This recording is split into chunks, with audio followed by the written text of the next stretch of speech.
Baiklah, kali ini kita akan mempelajari inovasi dan paradigma baru pendidikan.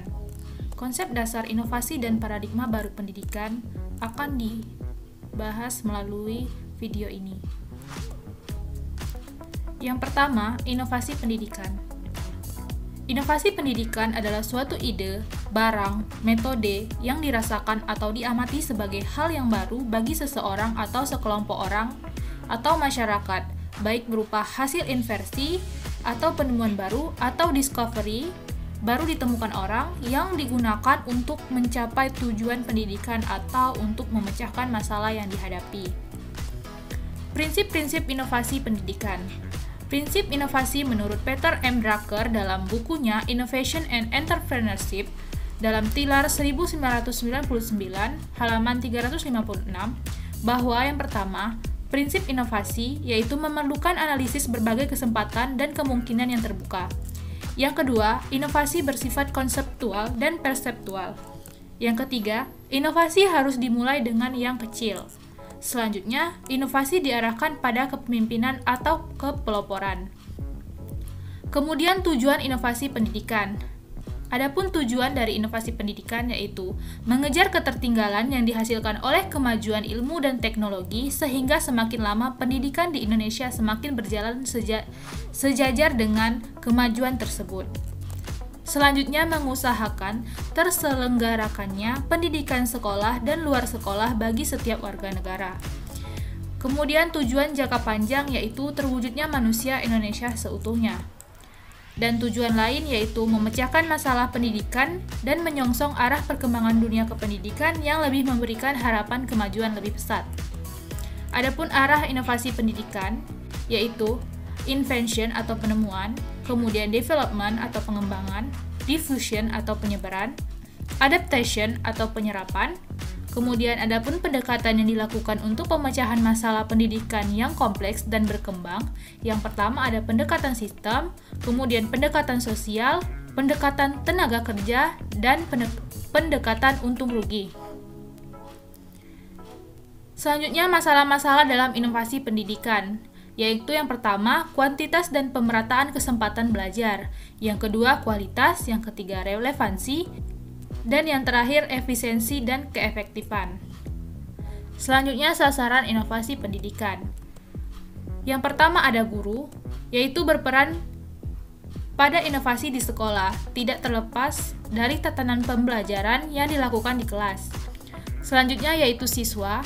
Peran siswa dalam inovasi pendidikan adalah sebagai penerima pelajaran, pemberi materi pelajaran pada sesama temannya, petunjuk bahkan guru. Selanjutnya ada kurikulum.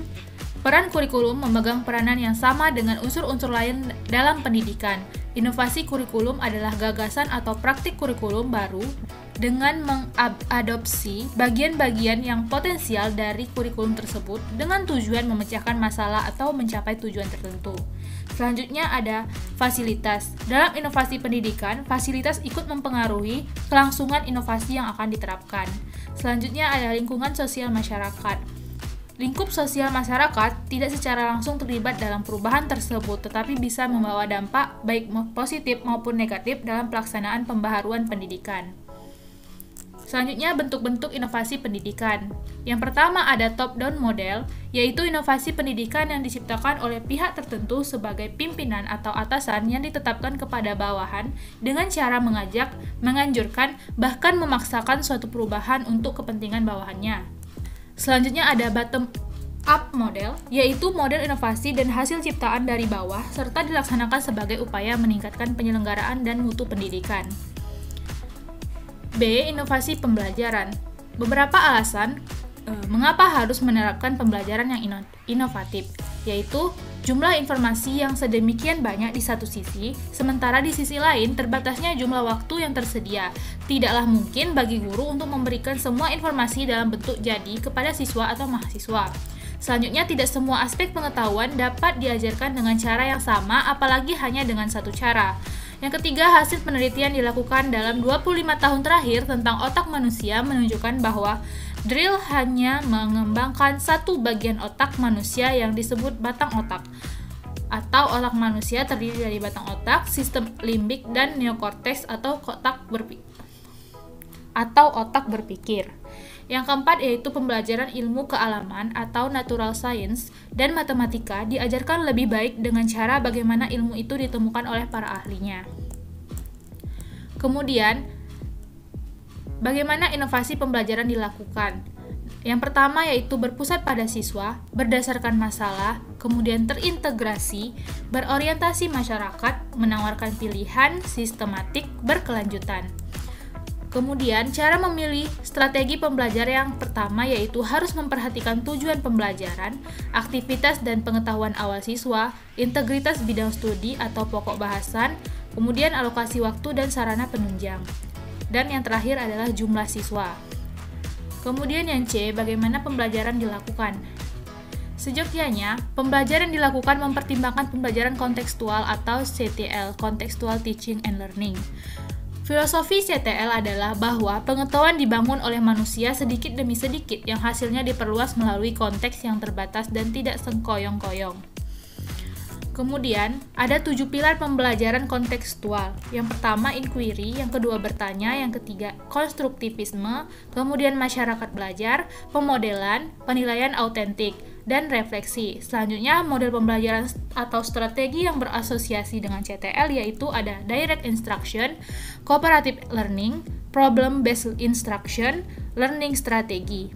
Kemudian D, paradigma baru pendidikan. Paradigma adalah cara dan pola yang mendasari pemahaman, penilaian, peraturan, dan pedoman dalam mengerjakan sesuatu. Karakteristik paradigma baru pendidikan nasional yaitu orientasi pendidikan nasional. Pembaruan pendidikan atau paradigma baru pendidikan nasional harus berorientasi ke masa depan yang dapat melahirkan manusia Indonesia yang berkualitas atau memiliki moral yang tinggi dan intelektual yang memadai untuk menguasai ilmu pengetahuan dan teknologi. Terdapat karakteristik sebagai ciri masyarakat masa depan, kecenderungan globalisasi yang semakin kuat, kemudian perkembangan iptek yang semakin cepat, perkembangan arus informasi yang semakin padat dan cepat, dan kebutuhan atau tuntutan peningkatan layanan profesional dalam berbagai aspek kehidupan. Selanjutnya, 4 visi pendidikan yang harus diterapkan untuk menghasilkan manusia yang berkualitas. Yang pertama, mengubah paradigma teaching menjadi learning, atau mengajar menjadi belajar. Yang kedua, belajar untuk berbuat, learning to do. Yang ketiga, belajar hidup bersama atau learning to live together. Dan yang keempat, belajar menjadi diri sendiri atau learning to be. Strategi pendidikan nasional yaitu pendidikan dari, oleh, dan bersama-sama masyarakat. Yang kedua, ada pendidikan berdasarkan pada kebudayaan nasional. Yang ketiga, proses pendidikan mencakup proses hominisasi dan humanisasi, demokratisasi pendidikan, dan kelembagaan pendidikan nasional, serta desentralisasi pendidikan nasional. Program pendidikan nasional ada 5 jenis. Yang pertama, pendidikan umum, pendidikan keguruan, kemudian pendidikan luar biasa, yang keempat, pendidikan kedinasan, dan yang terakhir, pendidikan keagamaan. 2 macam kurikulum yang digunakan adalah kurikulum nasional dan kurikulum lokal. Pengelolaan pendidikan nasional meliputi bidang yaitu peningkatan kualitas, peningkatan inovasi dan kreativitas, membangun jaringan kerjasama, dan pelaksanaan otonomi daerah. Selanjutnya, 3 paradigma pendidikan. Yang pertama, paradigma pengajaran atau teaching. Pendidikan hanya terjadi di sekolah yang di dalamnya ada guru yang mengajar yang merupakan satu-satunya narasumber yang akan mentransfer ilmu. Yang kedua, pembelajaran atau instruksional adalah guru tidak hanya sebagai satu-satunya narasumber dan pengajar, tetapi juga sebagai fasilitator yang membantu siswa belajar. Selanjutnya yaitu proses belajar atau learning, yaitu menggali lebih dalam lagi seluruh aspek belajar, tidak hanya proses belajar yang berada di lingkungan pendidikan formal, tetapi juga di lembaga non-formal. Dari beberapa pernyataan yang telah disampaikan, kesimpulan mengenai paradigma baru pendidikan yaitu Yang pertama, pola atau konsep-konsep baru pendidikan untuk mencapai tujuan pendidikan nasional. Kemudian, tujuan pendidikan adalah untuk melahirkan manusia yang mampu menghadapi berbagai tantangan masa depan. Selanjutnya, untuk mencapai tujuan pendidikan nasional, haruslah memiliki visi yang jelas, strategi-strategi baru, dan konsep-konsep baru dalam proses dan pengelolaan pendidikan yang sesuai dengan kebutuhan perkembangan iptek dan perubahan sosial yang terjadi. Baiklah, itulah mengenai konsep dasar paradigma baru dan inovasi pendidikan. Terima kasih.